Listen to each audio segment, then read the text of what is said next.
আবার কয়েকটা তথ্য দিই। রাজনৈতিক হিংসা দেখাচ্ছিলাম। সমীর বাবু একটা তথ্য দেখুন, সমীর বাবু তথ্য দেখুন। অরাজনৈতিক হিংসা, 4 তারিখে ভোটের রেজাল্টের পর অরাজনৈতিক হিংসা দেখাবো। গ্রাফিক্স, অরাজনৈতিক হিংসা। 9 জুন রানীগঞ্জ সোনার দোকানে ডাকাতি, সিসিটিভি ফুটেজ ভয়ঙ্কর, ভেতরে ঢুকে গুলি চালানোর মতো পরিস্থিতি। 11 জুন ডোমজুড় সোনার দোকানে ডাকাতি, বলছিলাম না মুখে হেলমেট বা কাপড় জড়ানোর প্রয়োজন পড়ে না। পরের স্লাইড। 14 জুন মির্জা গালিব স্ট্রিট, দুদিন আগে যুবককে গুলি, সিসিটিভি ফুটেজ দেখালাম। ওপেন পার্ক স্ট্রিট, মির্জা গালিব স্ট্রিট, গুলি চালিয়ে দিয়ে চলে যাচ্ছে। বেলঘরিয়া ব্যবসায়ীর গাড়ি লক্ষ্য করে পরপর ঠাই ঠাই করে গুলি চলছে। শালিমারে যে কথা বলছিল অরিত্র একটু আগে, পার্কিং লট নিয়ে ধুমধুমার, হাতে অস্ত্র, মুখে কোনো ঢাকা দেওয়ার প্রয়োজনও নেই, কারণ তারা কাউকে ভয় পায় না। একের পর এক অরাজনৈতিক হিংসার ছবি, হিংসার খবর উঠে আসছে প্রত্যেক প্রান্ত থেকে। কেন পুলিশ দায় নেবে না? পুলিশ কেন দায় নেবে না সেই প্রশ্ন শুধু আমার নয়, রাজ্যের প্রত্যেকটা মানুষের। এবং তারই সঙ্গে সঙ্গে শালিমারে যে ধুমধুমার পরিস্থিতি, সেখান থেকে প্রতিবেদন তুলে ধরেছেন আমাদের প্রতিনিধি তুলিকা। প্রতিবেদন দেখুন, ফিরছি আলোচনা। এই মুহূর্তে রয়েছে একেবারে শালিমার স্টেশনের পাশে যে পার্কিং যে জোন রয়েছে, সেই জোনে বলা ভালো যারা এখানকার স্থানীয় বাসিন্দারা রয়েছেন তারা কিন্তু বলছেন যে দুপক্ষই তৃণমূল, অর্থাৎ তৃণমূল ভার্সেস তৃণমূলের যে কোন্দল শুধুমাত্র পার্কিংকে কেন্দ্র করে এখনো পর্যন্ত সেই ধ্বংসস্তূপ কিন্তু এই মুহূর্তে রয়েছে। তুমি দেখতে পাচ্ছ একের পর এক বাইক থেকে শুরু করে গাড়ি কিন্তু ভাঙচুর করা হয়েছে, যে কাজ সে কাজ কিন্তু ভাঙা হয়েছে। প্রত্যেকটি গাড়ি এখানে পার্কিং করে রাখা ছিল, যারা এখানকার বাসিন্দারা তারা কিন্তু এই গাড়ি চালান, তাদের এটা রুজি রুটি। টোটো চালাता है, रात को उन लोग को मार दिया, हम लोग कुछ नहीं गए तो पूरा 400 लड़का लोग आके पूरा मेरे दिलो पूरा भेंगे दिलो आसपास सब। एक लेडीज का पूरा माथा फेटे गेलो। গাড়ি যেরকম একদিকে ভাঙচুর করা হয়েছে, তার সঙ্গে আমি এই মুহূর্তে রয়েছে একটি ক্লাবের সামনে। এই মুহূর্তে তুমি দেখতে পাচ্ছ যে কার্যত যে দরজা, সেই দরজা কার্যত ভেঙে ফেলা হয়েছে। আর আমি একটুখানি ভেতরে যাওয়ার চেষ্টা করব। একের পর এক যে টিভি রয়েছে, সেই টিভি ভাঙচুর করা হয়েছে এবং গোটা এলাকা কিন্তু কার্যত তছনছ করা হয়েছে, অর্থাৎ চেয়ার থেকে শুরু করে সমস্ত কিছুই কিন্তু এখানে এই মুহূর্তে কার্যত যত্রতন্ত্র অবস্থায় পড়ে রয়েছে। অর্থাৎ কিভাবে যে ভাঙচুর চলেছে সেই ছবিটা তুমি একেবারে দেখতে পাচ্ছ। একের পর এক গাড়ির কাজ ভাঙা হয়েছে, যারা মহিলারা রয়েছে তাদেরকে মারধর করা হয়েছে, এই এলাকার যারা বাসিন্দারা রয়েছে তাদেরকেও মারধর করা হয়েছে। দুপক্ষের পার্কিংকে কেন্দ্র করে দুপক্ষের মধ্যে যে বচসা গতকাল টোটো রাখাকে কেন্দ্র করে হয়েছে। वहाँ से सब लेके आया लोग सामान, मशीन भी था, ठीक है। वहाँ सब सामान लेके आया लोग, डायरेक्ट हमला किया, सब गाड़ी फोड़ फाड़ दिया, ठीक है।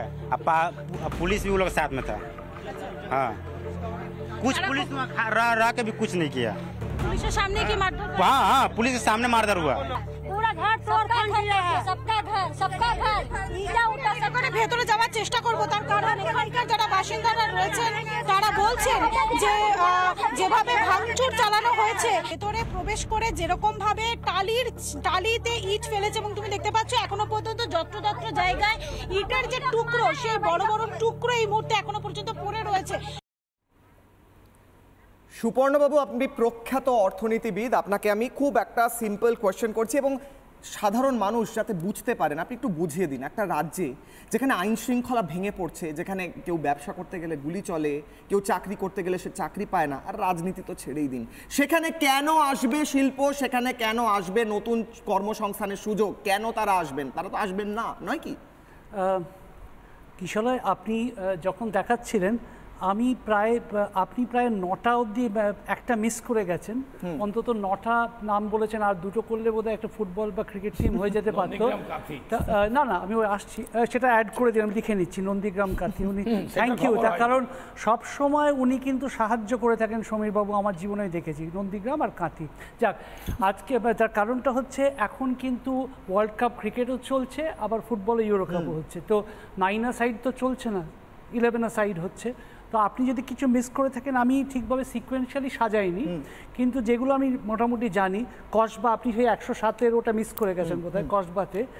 Kasba, Belgharia, Shalimar, park street, Baharampur, new town, Dinhata, Raniganj, Domjur, Nandigram এবং কাঁথি, এই মোটামুটি 11টা ঠিক হলো। এখানে সবাই পড়াশুনো করা লোক, আমি প্রত্যেককেই ভীষণ ব্যক্তিগতভাবে অনেক বছর ধরে চিনি। তো আমরা জানি যখন মোগল সাম্রাজ্য ছিল তখন তারা বলতেন যে তুমি যদি অন্য ধর্ম হও তাহলে তোমাকে আমাদের ধর্মে কনভার্টেড হতে হবে, ঠিক, আর সাথে বা জিজিয়া কর দিতে হবে। তাহলে যদি আমরা এখানে যদি এরকম একটা যদি কোনো পদ্ধতি ওই ইতিহাস থেকে শুরু করে শিখে শুরু করি যে কালকে যদি ধরুন সবাই যদি তৃণমূল হয়ে যান এবং একটা যদি জিজিয়া কর্মার্কা কিছু যদি করা যায় তাহলে কি এখানে হিংসার অবসান হবে? তাহলে কিন্তু আমরা সবাই তৃণমূল হয়ে যাব। এক।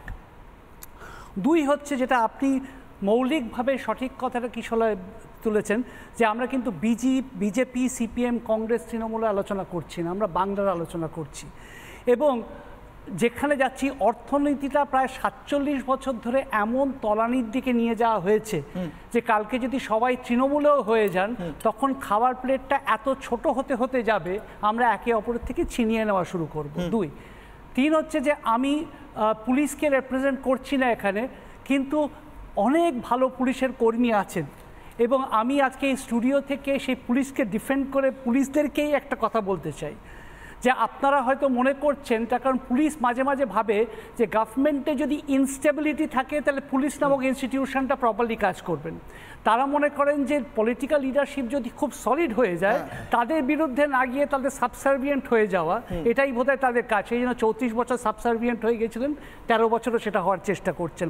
তাদেরকে একটু স্মরণ করে দিই, প্রত্যেকটা সরকারি কর্মীর মাইনে কিন্তু কোনো ব্যক্তি প্রাইম মিনিস্টার বা ব্যক্তি চিফ মিনিস্টার দেন না, তার টাকাটা আসে কনসলিডেটেড ফান্ড অফ ইন্ডিয়া থেকে। আমি আর আপনি দিই। হ্যাঁ, সুতরাং সেই কনসলিডেটেড ফান্ড অফ ইন্ডিয়া থেকে যে টাকাটা আসে তাদের মনে করা উচিত যে আজকে তারা হয়তো পুলিশের চাকরি করছেন বা প্রশাসনের ওপরে বা নিচে বা মধ্য জায়গায় কাজ করছেন, কিন্তু কোনোদিন না কোনোদিন তারা অবসর গ্রহণ করবেন, তার ছেলেটা বা মেয়েটা তারাও কিন্তু এই রাস্তা দিয়ে হাঁটতে হাঁটতে যাবে এবং তারা কিন্তু এই রকম জিনিসেরই শিকার হবে, বাইস্ট্যান্ডার হয়ে গুলি খেয়ে যাবে।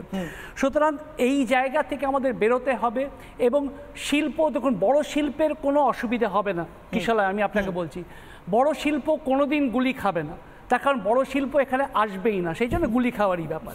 সুতরাং তারা এতটাই বুদ্ধিমান, তারা এখানে আসবেই না। আর কারা গুলি খাবে?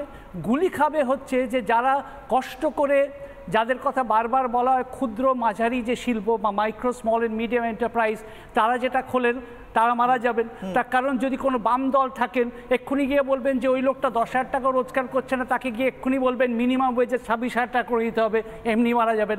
আর যদি বলেন যে না তৃণমূলকে দিয়ে, সে বলে ভাই তুমি রোজগার করতে না পারো, আমাকে যদি এটা করতে হয় কিছু কিছু জায়গায়, এটা আমার কথা নয়, মুখ্যমন্ত্রী নিজেই শিল্পায়নের ফেভারে কথা বলতে গিয়ে তিনি বলেছেন আমি কোনো রকম এক্সটর্শন সহ্য করব না। এটা আমি সাধুবাদ জানাচ্ছি মুখ্যমন্ত্রীকে। তার মানে মুখ্যমন্ত্রীর এই সাধুবাদের সাথে মুখ্যমন্ত্রীর একটা অ্যাডমিশনও আছে, তার মানে এইখান থেকে বাংলা কবে রেসপাইট পাবে। আচ্ছা, এক মিনিট সুপর্ণা বাবু।